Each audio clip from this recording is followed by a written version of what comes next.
अंदर आओ।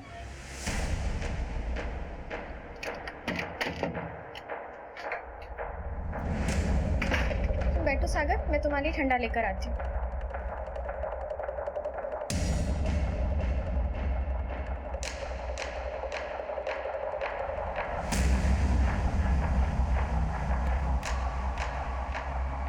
सागर, ठंडा पियो।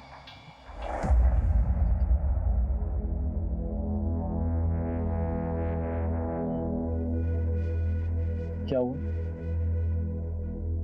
आज फिर कुछ काजू नहीं हो गई क्या?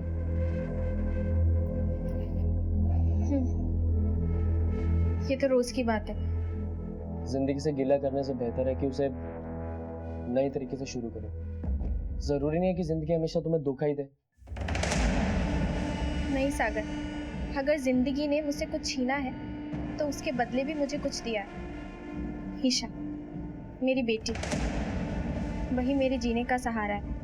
मार्केट के लिए निकले थे सर, तकरीबन 6 बजे के आसपास। 6 बजे के बाद की फुटेज दिखाओ। Okay sir. स्टॉप करो ये वाला। ये आपकी बेटी है? सर ये मेरी बेटी ईशा है सर।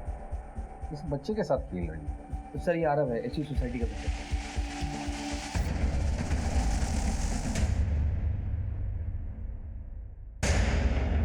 ये कौन है अभी जिससे वो बात कर रही है? सर ये सागर है, हमारी बिल्डिंग में रहता है।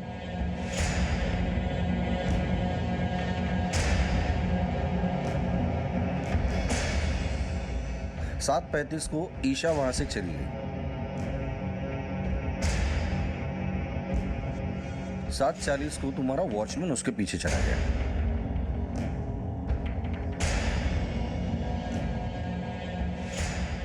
ये गाड़ी किसकी बाहर जा रही है? संदीप पार्टी की। हाँ सर, संदीप की गाड़ी है। 8:30 बजे। 6:30 बजे से लेकर 9 बजे तक की फुटेज हमने देखी। कोई अनजान शख्स बाहर आते जाते दिखाया आपको? नहीं सर, सब सोसाइटी के लोग ही दिखे हैं सर। लेकिन फुटेज में ईशा भी सोसाइटी के गेट के बाहर जाते हुए दिखाई नहीं दी। इसका मतलब हो ना हो ईशा इसी सोसाइटी में। मोरे, सोसाइटी में जाके हर घर की अच्छे से तलाशी करें। सर, पुलिस ने मामले की गंभीरता को देखते हुए सोसाइटी के हर घर को छान मारा। चप्पा चप्पा तलाश किया गया, लेकिन ईशा का कुछ पता नहीं चला। तुम्हें क्या लगता है कि कोई इनकी फैमिली के साथ? सोसाइटी के सभी प्रेमिसेस को चाहिए, बच्चे कहीं नहीं मिले। अब एक ही पॉसिबिलिटी बचती है, वो गाड़ी। सर, इसे कुछ बताना है आपको। बोल। सर, भावेश भैया का संदीप महादिक करके एक आदमी है, उसके साथ आए दिन झगड़ा होते रहता है उनका। आज सुबह भी सोसाइटी कमेटी में बहुत जोरदार लड़ाई हुई उनके। संदीप भाई, खोटी बात है।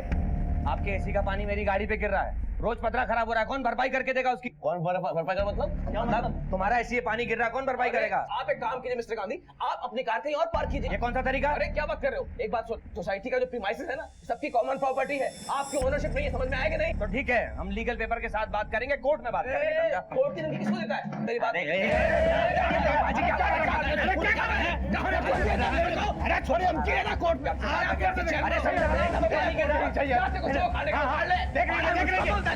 क्या कर रहे हैं?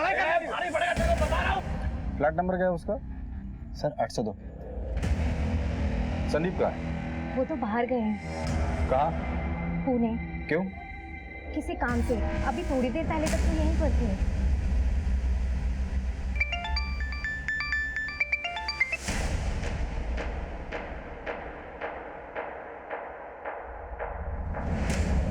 विशाखा, मैं ये तो आओ, थांबा। क्या हुआ? अचानक से कहाँ जा रहे हैं? खाना खाते जाते? विशाखा, तेरे को कितनी बार समझाया, बाहर जाते समय पीछे से टोकने का नहीं। अच्छा सुन, मैं पुणे जा रहा है, अर्जेंट काम है, काम होते ही वापस आ जाऊंगा। तू दरवाजा बंद कर ले।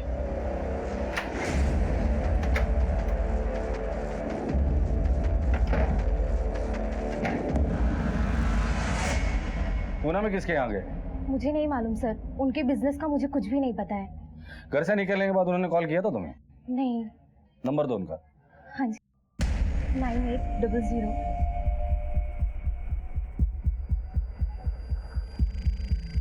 सर नंबर स्विच ऑफ है। अगर उनका फोन आता है तो तुरंत हमें कांटेक्ट करने के लिए बोल देना। जी सर।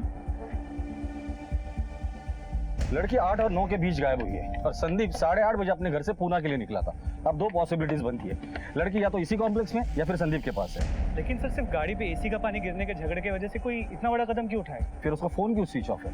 उसका पूना के लिए निकलना और फोन स्विच ऑफ होना ये कोइंसिडेंस नहीं हो सकता। सर जिस तरह की फेंसिंग है, यहाँ से बच्ची को उठाकर बाहर ले जाना मुश्किल है। घर की तलाशी कहाँ तक पहुंची? बस सर 2-3 घर ही। वो भी जब तू ड्यूटी पे, पहले बच्ची विंग में जाती है और उसके पीछे तू जाता और फिर बच्ची किडनैप हो जाती। ऐसी हालत में तुझ पे शक कैसे ना करे? बता कहाँ गया था? साहब गरीब आदमी हूँ साहब, मैं ऐसा क्यों करूँगा?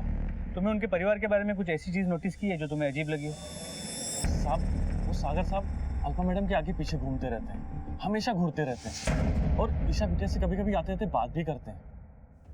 हाँ सर, मैं आता जाता रहता हूँ अल्पा के घर पे। पूरी सोसाइटी में तुम सिर्फ अल्पा से बात करते हो और ईशा को ही चॉकलेट देते हो, खास वजह? वो दरअसल अल्पा मेरी अच्छी दोस्त है, लेकिन भावेश के बर्ताव से वो दुखी रहती है सर। तो तुम उसे कंधा देने का काम करते हो? नहीं सर, बस बात कर लेता हूँ। सिर्फ बात करते हो या कुछ और भी है? ईशा को कहाँ गायब किया तुमने? नहीं सर, मैं भला ईशा को क्यों गायब करूँगा? मेरे और अल्पा के बीच में ऐसा कुछ नहीं है, मैं उस टाइप का लड़का नहीं हूँ सर। तुम किस टाइप के लड़के हो इसका पता तो हम लगा ही लेंगे, लेकिन जब तक ये केस सॉल्व नहीं होता तुम शहर छोड़ के कहीं नहीं जाओगे।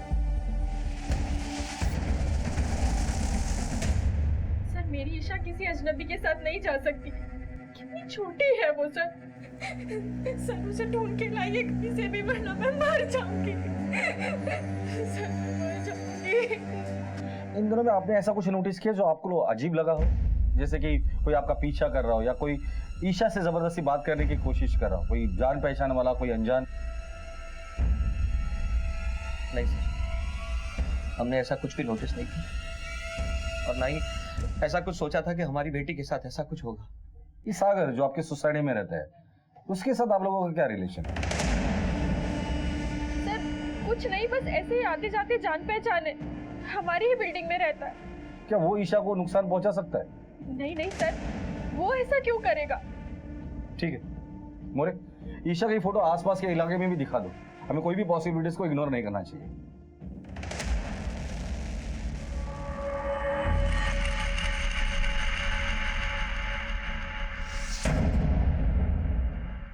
सीसीटीवी फुटेज में ईशा सोसाइटी से बाहर जाते हुए नहीं दिखाई दे रही, लेकिन फिर भी पुलिस टीम हर मुमकिन संभावना की जांच कर रही थी। पड़ोसी, रिश्तेदार, सबकी कड़ी छानबीन की जा रही थी, लेकिन ईशा के बारे में कोई सुराग हाथ नहीं आया था और हर गुजरते पल के साथ ईशा की जिंदगी खतरे में होने का डर बढ़ता जा रहा था।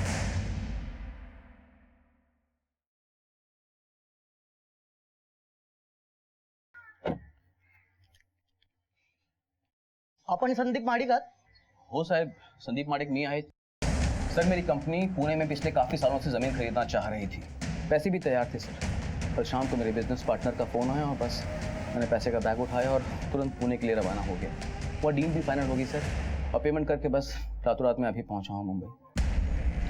सुबह तुम्हारा भावेश के साथ झगड़ा हो जाता है, उसी शाम भावेश की बेटी ईशा गायब हो जाती है, उसी शाम तुम्हें तुम्हारा बिजनेस पार्टनर का फोन आता है, तुम पुणे चले जाते हो। एक दिन में इतने सारे कोइंसिडेंस, थोड़ा अजीब नहीं लगता?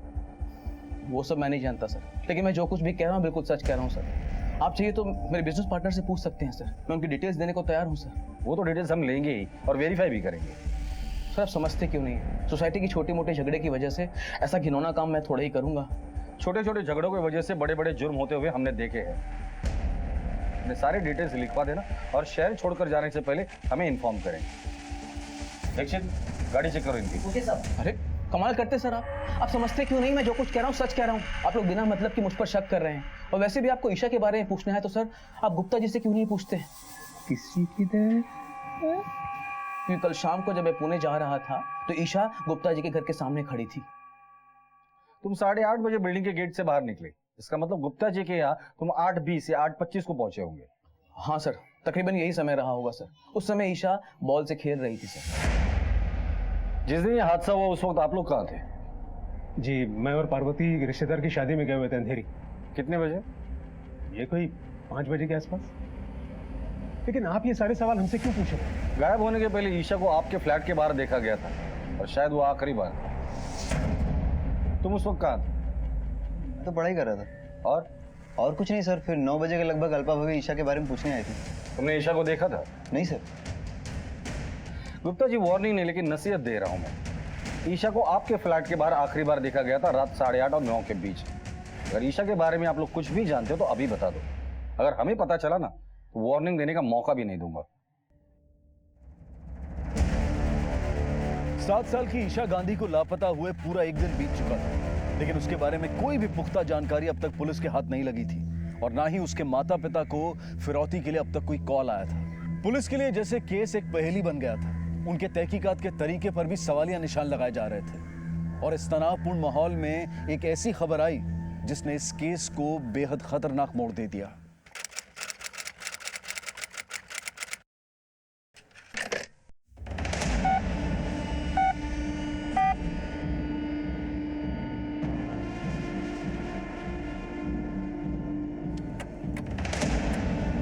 बोरीवली के जंगल में एक जली हुई लाश मिली है।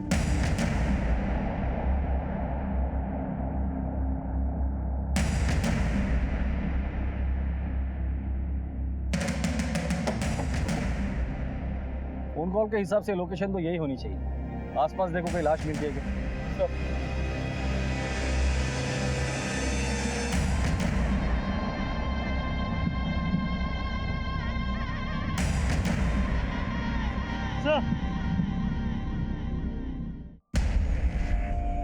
लाश तो बुरी तरह से जल चुकी। सर ये देखिए, कपड़े भी जलाने की कोशिश की है लेकिन पूरी तरह जले नहीं है। कपड़े और बॉडी को देखकर लगता ही किसी बच्चे की लाश है। तो कहीं ये लाश ईशा की तो नहीं? हो सकता है।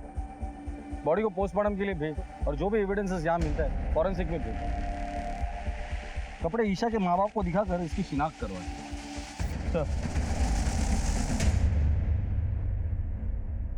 क्या जिस माहौल में हम रह रहे हैं वहां हमारे बच्चे सुरक्षित हैं? क्या जिस व्यस्त जीवन शैली को हम व्यतीत कर रहे हैं उसमें हम अपने बच्चों की सुरक्षा का पूरा ख्याल रख पा रहे हैं? आज के दौर में जहां पति पत्नी दोनों काम करते हैं तो बच्चे या तो बेबी सिटिंग सेंटर्स में होते हैं, मेड्स के पास होते हैं या फिर पड़ोसियों के पास। और ऐसे में दिन भर उनके साथ क्या हो रहा है क्या हमें इसके बारे में पता होता है? एनसीआरबी यानी कि नेशनल क्राइम रिकॉर्ड ब्यूरो की एक रिसर्च के अनुसार बच्चों के अगेंस्ट क्राइम की संख्या पिछले कुछ सालों में हमारे देश में 300% बढ़ी है और ये आंकड़े काफी खतरनाक और चिंताजनक हैं। बोरीवली के जंगल में हमें एक बच्चे की जली हुई लाश मिली है और उसके बाजू में ये जले हुए कपड़े हैं। क्या ये ईशा के हैं?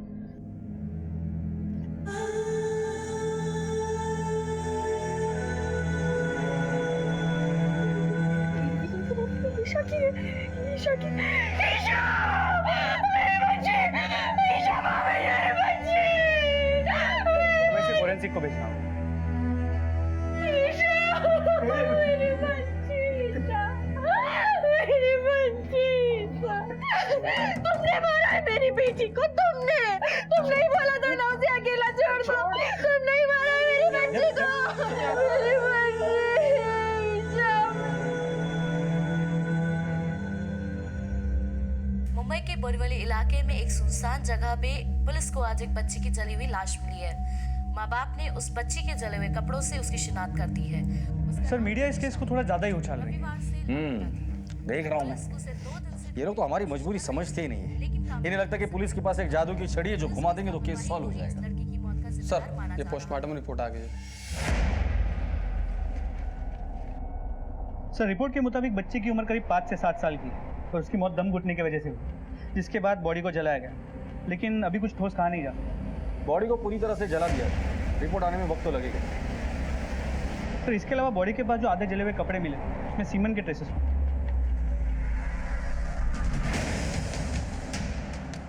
इसका मतलब बच्ची के साथ सेक्सुअल असॉल्ट हुआ है या तो रेप की कोशिश हुई। सैंपल्स को डीएनए टेस्टिंग के लिए लैब में भेजा गया। रिपोर्ट आने में वक्त लगेगा। सर आपके ऑर्डर के मुताबिक हमने सोसाइटी के अगले 2 दिनों की फुटेज ऑब्जर्व की है, ज्याच्यात एक गोष्ट शक वाढवत आहे।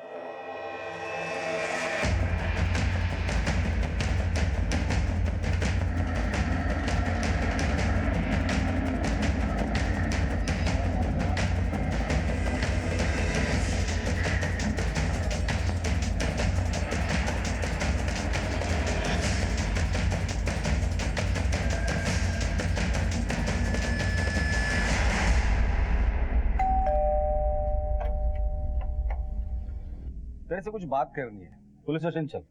मगर क्यों? चल बोला ना, माँ! चल। माँ! डैडी!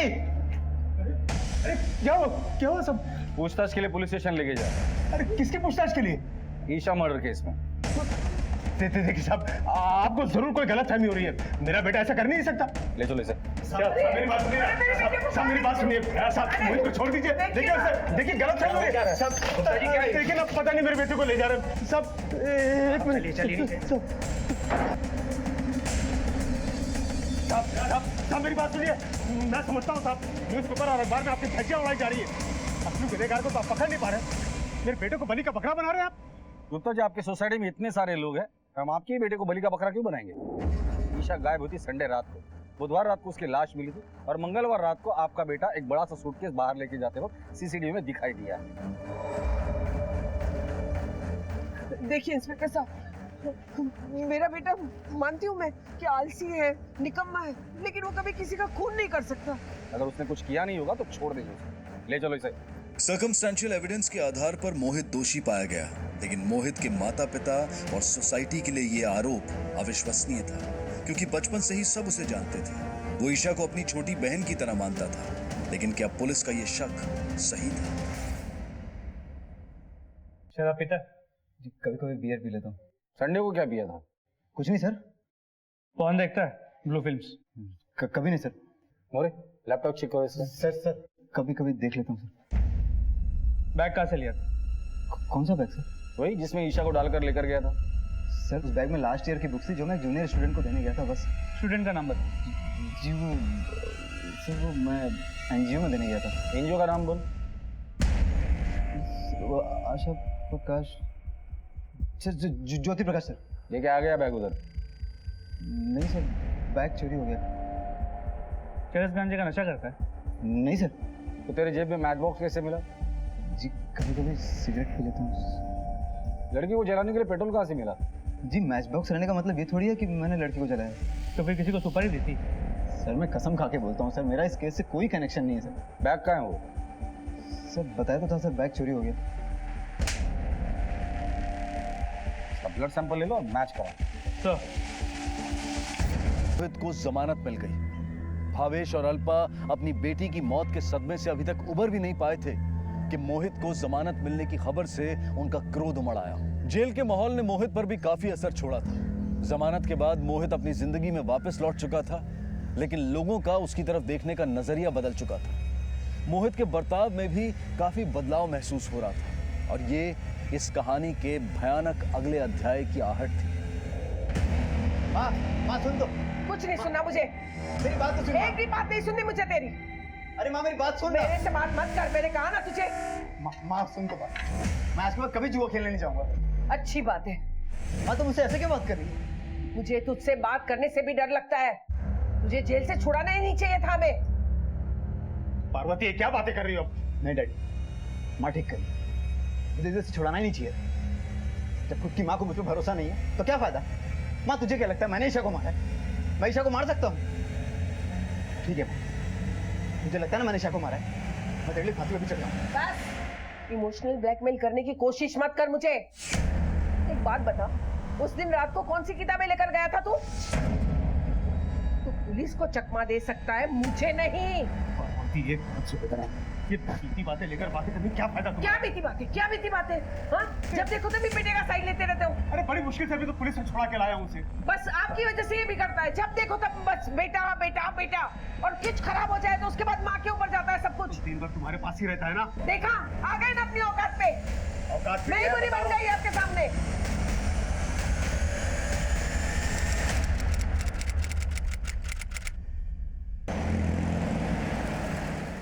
पार्वती,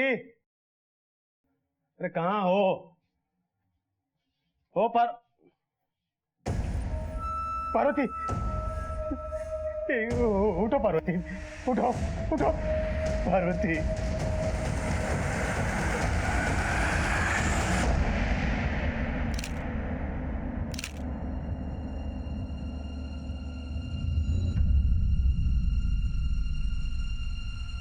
गुप्ता जी के मुताबिक उनकी बीवी के हाथ में 2 सोने के कंगन थे जो गायब है, और कबर से करीब 5 से 6 हजार रुपए भी गायब है। मतलब मर्डर का मोटिव पैसा है। इनका बेटा मोहित कहाँ है? सर मोहित का नंबर स्विच ऑफ है और गुप्ता जी ये बात मानने को तैयार नहीं है कि मोहित ये सब कर सकता है। सर सीसीटीवी फुटेज रेडी है। चलो सर ये देखिए,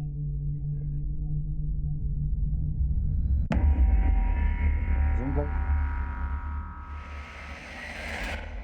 मोरे देखो, हमारा शक सही निकला।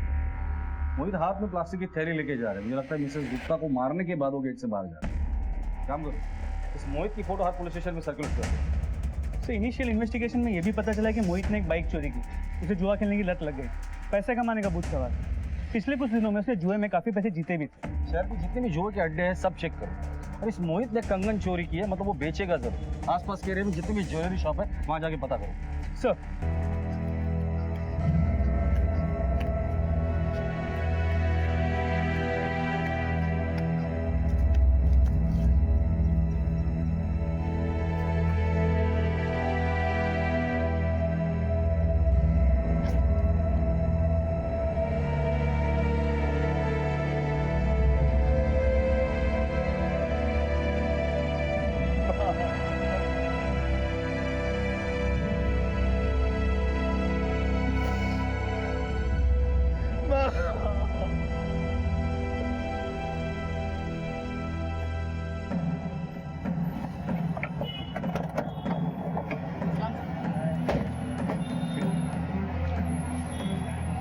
सुना है तुमने एक लड़के से चोरी की ज्वेलरी खरीदी। नहीं सर, आपको किसी ने गलत इन्फॉर्मेशन दिया है और मैं चोरी का माल नहीं खरीदता। तुम लोग बिना मार खाए सच नहीं बोलते हो ना? दीक्षित घेऊन चलेला। चलिए भाई चल। मैं कुछ नहीं किया सर, मैं कुछ नहीं किया। मेरी बात तो सुनो सर। जब 2 डंडे सही जगह पे पड़ेंगे ना सब सच याद आ जाएगा। चल सर बताता हूँ सर। बोल। वो 3 बंदे थे सर। 3 बंदे? जी सर। सीसीटीवी कैमरा का फुटेज मुझे देखना है। जी सर, मैं दिखाता हूँ।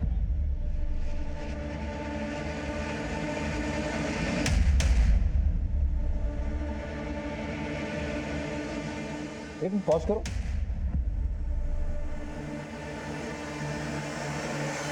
ये तो पीटर और जॉन है, चेन स्नैचर।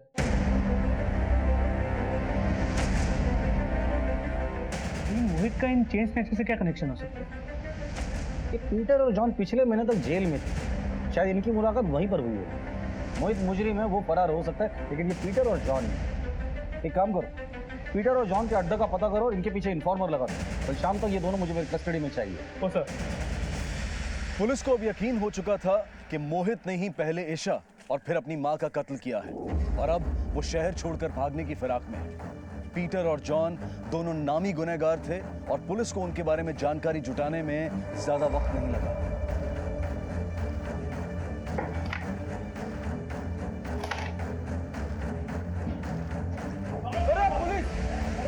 अरे साहब मैंने मिस नहीं किया साहब।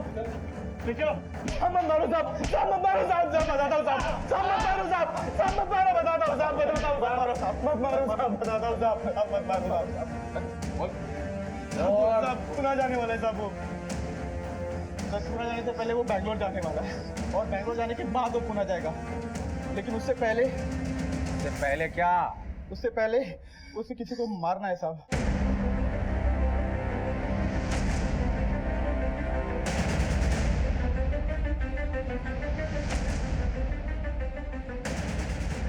सोसाइटी में सबको अलर्ट कर दो और एक कांस्टेबल सिविल ड्रेस में 24 घंटे वहां लगा दो।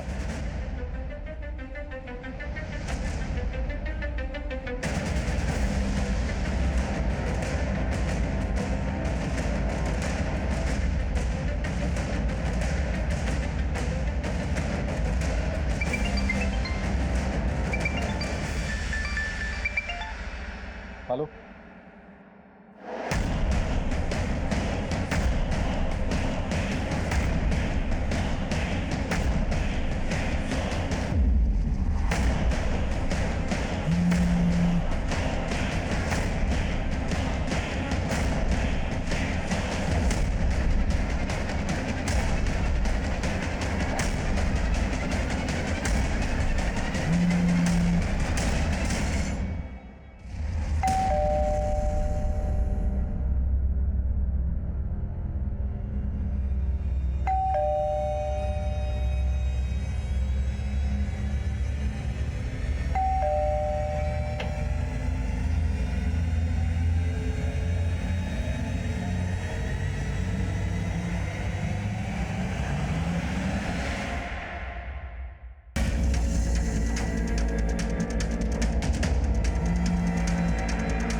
माँ हमें छोड़ के चली गई पापा।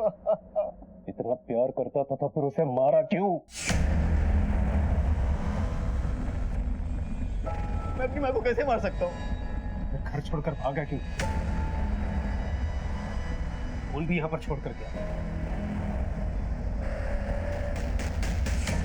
माँ पर तुझे तरस भी नहीं आया? उस बच्ची को मारते हुए तुझे शर्म नहीं आई? अरे सच कहती थी तेरी माँ। मेरे लाड़ प्यार ने तुझे बिगाड़ दिया। अगर आज उसकी बात सुनता नहीं, वो जिंदा होती और तू घर के बाहर।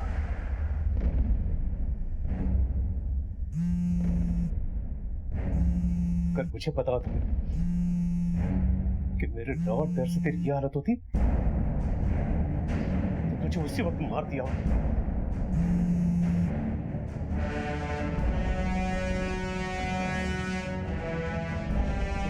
ये क्या कर रहा है? पागल हो गया तू? क्या कर रहा है तू? अरे पागल हो गया?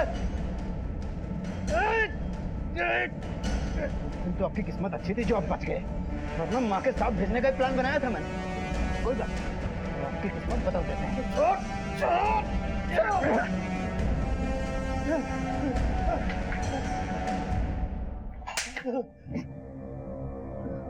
क्यों मारा?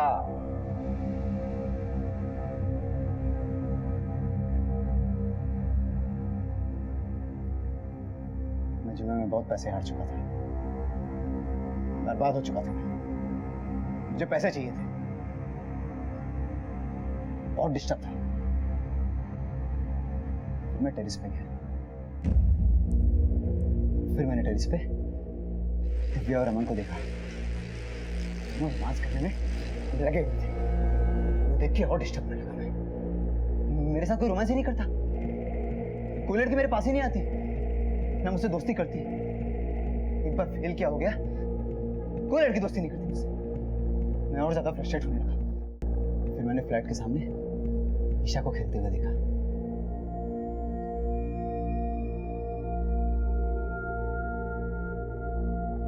मेरे पास बहुत सारे खिलौने हैं, खेलोगी?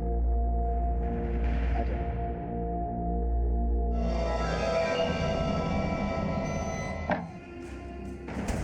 तभी दरवाजे की घंटी बजी। मैं घबरा गया। उसकी चिल्लाहट बंद करने के लिए मैंने तकिया उठाया, उसके मुंह पे वो बंद कर दिया। पता ही नहीं चला उसकी चिल्लाहट कब बंद हुई। मैंने तकिया उठाया, मैंने देखा उसकी सांसें नहीं चल रही। मैं घबरा गया। मुझे लगा अब क्या होगा, अब मैं क्या करूँगा। फिर मैंने एक बैग में उसकी लाश को ढक के किसी को खबर नहीं। मौका देखते ही वो बैग को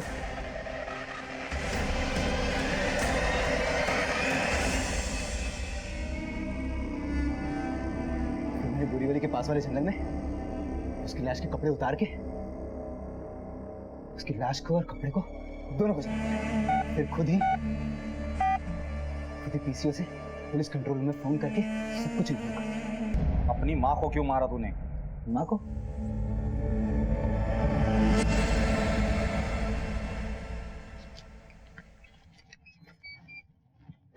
आप ऐसे चाहिए? पहले अपना गुनाह कबूल कर क्या?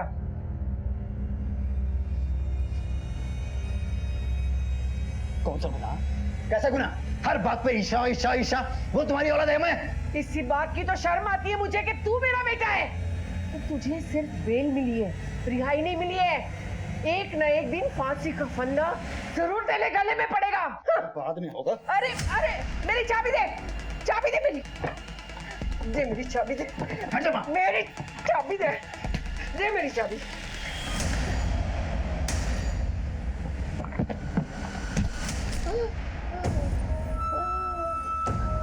माँ माँ माँ माँ उठ माँ।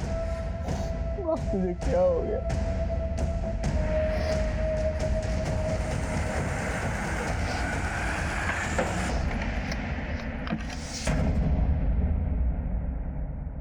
माँ ऐसी होती है क्या? पहले तो हर बात में साथ देती थी, पहले हमेशा मेरा सपोर्ट करती थी। अचानक से बदल गई? मुझे पैसे चाहिए थे, वो पैसे नहीं देती थी मुझे। बोलता था मुझे पैसे दे, पैसे दे, पैसे दे। नहीं सुनती थी। क्या करती? मारना पड़ा उसे। बाप को मारने की कोशिश क्यों की? वो तो आंखें बंद करके तुझसे प्यार करता था। नहीं नहीं नहीं, डैडी भी अब माँ की जबान बोलने लगे थे। वो भी मुझ पर शक करने लगे कि मैंने ईशा को मारा है। उन्हें मुझ पर भरोसा ही नहीं रहा।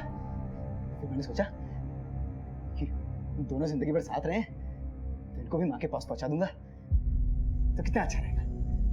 दोनों आगे भी साथ रह लेंगे, फिर सारी दौलत, सारा पैसा मेरा हो जाएगा। उनकी जिंदगी का तो मुझे पता नहीं, लेकिन तेरे जीते जी तू उस जेल से बाहर नहीं जाएगा, ये मैं तुझे लिख के देता हूँ।